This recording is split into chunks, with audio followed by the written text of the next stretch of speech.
have been doing nothing but film and television for 30 years now. And there's a bit of nerves about returning. Are those chops still there? I mean, I did a lot of musicals too, and I know I can't sing like I used to, so I'm not going to be jumping into a West End revival of of Jesus Christ Superstar. No, well, maybe Caiaphas. J.K., Tom, welcome to the show. Nice to see you both. Thank you. Congratulations on this magnificent program, which looks at the Irish-American experience through a certain lens. Do you want to give us the elevator pitch if you want? I mean, it's about... called a lift pitch over here? I'm sorry. I'm trying to make you feel more welcome. Very good. Very Hell's Kitchen. Well done. Thank you. Yeah.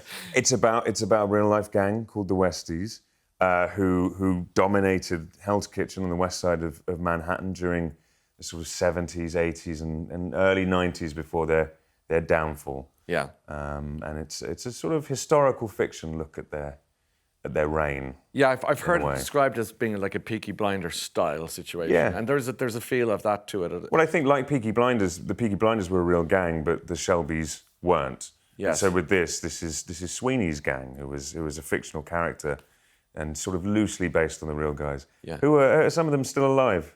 Yeah. And we're hoping that they like the show. Yeah, are you? Don't come after us. Yeah. This could get quite ugly. If it doesn't work out, if they don't like it, you could be in serious trouble. Yeah. Well, he'll be safe across the pond. I live there. So. Yeah. But not in New York anymore. It's you won't be going to every day. How did you enjoy the experience, J.K.? You played the boss man, the kingpin. I do. It was fantastic. And I think, we were all attracted by the same thing, which was the script by Chris Brancato and Michael Paines. And, of course, when you sign up for 8 episodes, and we hope several seasons of 8 episodes, you do so based on just a pilot script. Yeah. So you kind of go in with a certain amount of blind faith, and I thought the show developed and took us to some really interesting and fun and dramatic places. I was struck by the authenticity, I have to say, because there was a moment where there's a wake, which in itself is authentic to the Irish experience of death, obviously, where they put the body in the coffin and people sit around and drink or whatever. And I was struck by there was a piper, which Americans love to give the Irish American pipers, which is fine. But the piper's playing a tune, and I thought, where are they going with this? And the tune was The Parting Glass, which was a classic Irish morning song for those going away. So whoever's doing that is getting it right. Was that important to you? Yeah, no, absolutely. And there are certainly several actual Irish, on the show, Vincent Walsh, Alan Leach, Sarah Bulger, a lot of Irish in the cast. You had a real, the Irish band that played at the 596 that they actually used in the soundtrack. Instead of having, 3 extras, doing that on their violin, they were actually playing live. And they were brilliant. Yeah, they were fantastic. There's a great, we're all on the same page in striving for that verisimilitude, that authenticity. Yeah, it's good. It's a good look. Did you get any work done with Alan Leach on the set? Guy will not shut up. He's a chatterbox. He would kindly come along sometimes because our characters may or may not cross over in some ways. There's some rivalry between our characters. There's a love interest of sort. There's a sort of love triangle with Sarah Bulger in the centre of that, and Alan would come to give his support on set and kind of say, "I wouldn't have done it like that." Yeah. But it's very interesting the accent you're doing. Oh, very good. I was like, that's very cruel. Go away, Alan, please. Yeah. But he's the best. He's the funniest guy I've ever met. So. Okay, and he's good fun with it. Yeah. He's quite the raconteur. Quite the raconteur. And JK's good. You were good friends with him before. Yeah, we had met on a film that my wife wrote and directed 4 years ago-ish. Yes. Where... Go on. No. Come on. No. JK, come on. Well, I do spend part of the film in the front of a car in the passenger seat sitting next to Alan's corpse, pleasuring myself. Yeah, that's a lovely story. As one does. Oh, okay, very good. That's how they met. I think that's great. And he, by the way, is terrible at playing dead.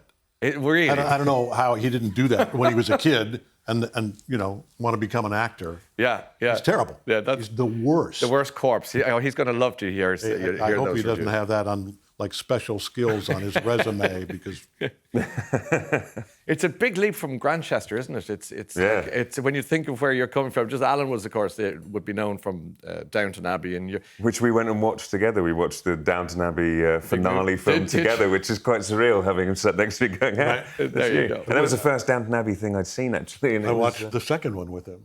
Did you? My He's daughter just and I. He's just taking us on dates. That's to all go. he does. Is take, look at this film I'm in. We should have brought him in for this interview rather than to complete the trilogy. He's filming. He's doing a film right now with Stephen Fry. But It didn't work. I don't know. He's playing a corpse, apparently. Yeah. He's improved his technique. Yeah.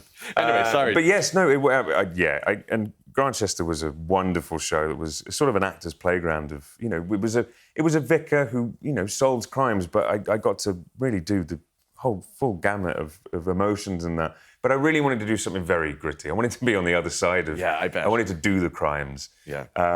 And Yes, I remember yeah. kind of saying to my agent at the time, after I left, just to sort of move on to other things, I was like, give me something gritty. And the first thing he did at the time was he said, OK, I've got a pop musical about an overweight woman who can't fit in a wedding dress called Love Me Slender. And I said, that's not exactly what I was looking for. We parted ways after that. Gritty pop musical? We had a different understanding of that word. And then the Westies came in, and having JK's name on, this audition coming through and going, Chris Brancato of Narcos, JK Simmons, and Alan Taylor, our first block director, who did Sopranos, Mad Men, Game of Thrones. You're in good. Oz, yeah, exactly. Oz. Yeah, your first TV job. Yeah. That's great. Yeah. Wow. Well, you played a A couple days on a neo-Nazi, soap, right? but yeah. I did, yes. Thank you. Yes. When I was saying to people... It's only a neo-Nazi. No. Yeah. Oh, thank goodness. Not OG. Not the... when I was saying to people, OK, I'm going into to see JK this morning, and my youngest daughter said, oh, Juno's dad.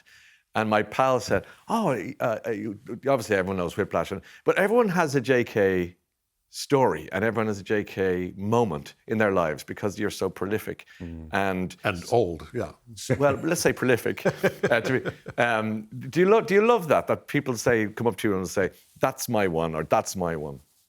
I do, yes. And especially when you really get the genuine sense that people were moved by Juno or genuinely tickled by Spider-Man or whatever it is. When you see, I mean, sometimes it's just this kind of blank, odd encounter because people aren't used to bumping into actors that they know on the street. But it is often, especially with kids, it's often kind of moving and pleasant experience, yeah. Yeah, you don't feel sometimes, I'm just not up for it today. I don't want to be that guy. I do sometimes. I was wondering about that. So does well, that and mean... it depends on how people approach. No, When I course. see when we would do, we'd be sort of talking about scenes or something like that, and some random person would come up and just go, "Get me pictures of Spider-Man."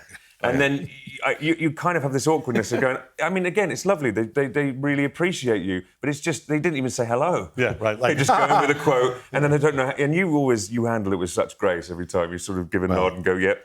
Yes, I was in that film. And then, give them a handshake and get a photo with them. And I can't imagine how many times. And you're right, from like, my sister was like, oh, Juno's dad. Yeah. And then you forget, you go, of course, like you've been in so many, you were talking about Lady Killers the other day. Wow. My sister was like, oh, the handsome priest from Grantchester. There you go. Everyone's she got was very excited. What about here you are in London with the West End? Do you ever feel you'd love to get back on stage and do some stage work here? Yes. Go on. Well, You're working on something, aren't you? No, there was a near miss recently that ended up not happening. But I think here and or New York, I might work up the nerve to trod the boards again. I saw our castmate Stanley Morgan in a play last night at the Oh, Royal did you Court, go? You went to see it? Yeah, and I figured you'll go after they actually open because you live here. Because we saw the second preview. Which play was that? It's fantastic. It's called Archduke. How was The it? Royal Court, isn't it? At the Royal Court, yeah. It's brilliant. Yeah. It's brilliant. Cast of 5, all of whom are excellent. So are you kind of ambivalent about stage because of, is it nerves, did you say? It's I did nothing but theater for 20 years. Yeah, but going back to it. And was very arrogant about how theater actors are the best actors. Of course. And then made an awkward transition and, I've been doing nothing but film and television for 30 years now. And yeah. Yeah, there's a bit of nerves about returning. Are those chops still there? I mean, I did a lot of musicals too, and I know I can't sing like I used to, so I'm not going to be jumping into a West End revival of of Jesus Christ Superstar. No, well, maybe Caiaphas. Yeah, Caiaphas would be good. When you look at you could just, for people who can't see you, the beard is spectacular. Is this for a role? The beard is yes. It's for a thing I completed recently.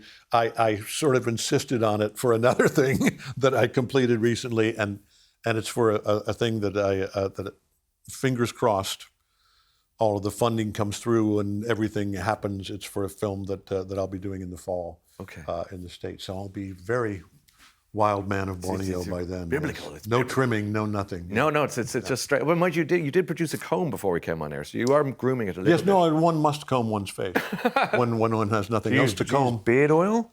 Do you go beard into oil? There you Yes, go. thank you for noticing. A little grooming. I feel like I'm talking to. That's it. It's working fine. It's going fine. We're all still here. What about stage for you, Tom? Would you like to go? I would love to. I did it a bit before drama school. Yeah. I mean, I grew up in the West Country where there wasn't a massive theatre scene, and I grew up watching films. The thing that made me want to be an actor was films. Yeah. And so to be part of that world it's a dream. Yeah. Film and TV. But it was fun to do it. But I think I have so much admiration for the people who can do like 6-month runs of the same show every night, which I know for some is, because we can do, if you're on a film set or on a TV set, you can do 100 takes of the same scene, which for many people could be monotonous. But I don't mind that because at the end of the day you're done, you've got it, and then You don't mind 100 takes. No, I love it. Here we go. Tell us everything. I'm a big fan of take one. No, I did one and done. You're right. You're right to call me out. I don't. I'll do. Film the rehearsal. You haven't done a feature film, have you? My first ever feature film. I remember it was the first time where they were shooting like 3 pages over 3 days. And actually, what am I talking about? I hated it. That's I amazing. was like, we've got it, surely. Yeah. Great vote fast there. That just turned on a coin there. Yes. Yeah. No, I don't even know if I like acting anymore. When he's spewing it. He's put me right off acting. We'll finish with Westies because, as I said, I was watching it last night and I'm hungry for more. It's a really good sign when you watch something and you think, I can't wait for the next episode. It's like a great book. You want to get to bed early to read it. You want to wake up early to read it. And equally with this one, I want to get home and keep watching. So that seems to have worked for people like me who are watching it. Also, the Irish test was important for me because I was going, now lads, be careful here. But because of Alan and Sarah and Vincent and all the others, and you've got that tied up. So you must be excited. You mentioned, JK, that there might be more. There's talk of more seasons. So this is just the beginning of a beautiful thing. We hope. I mean, I think there's always, talk of more seasons, and that's been Chris and Michael's intent from the beginning. So, we did one of those things, I think, Michael and Chris, the writers, did one of those things where we come to an interesting ending to the arc of the first season, but it certainly wants to be, just a prelude to continuing the story. Yeah, there's so much more to mine, so many more stories that it can get, and it would feel wrong for it not to go again. And I think stuff, especially with our characters, is very far from being resolved. Yeah. I think so. And you appear to have good chemistry. I can see, the way you're talking about Alan and mocking him for being a bad corpse and all that kind of. You guys obviously get on quite well. You know what I mean? Which must be important on a set. Well, I wasn't forced to work with Alan on this show. Actually, our characters don't cross paths. Yeah. So and we weren't. Well, maybe we were rivals in a way. He's just a rival. His character. Yeah, his character. Yeah. With Alan's character. I mean, because he's kind of in the way. Well, there'll be more of of all of you coming down the. He's always in the way. It's been lovely to talk to you both. Congratulations on it, and thanks for coming in to see us today. Cheers. Thank you.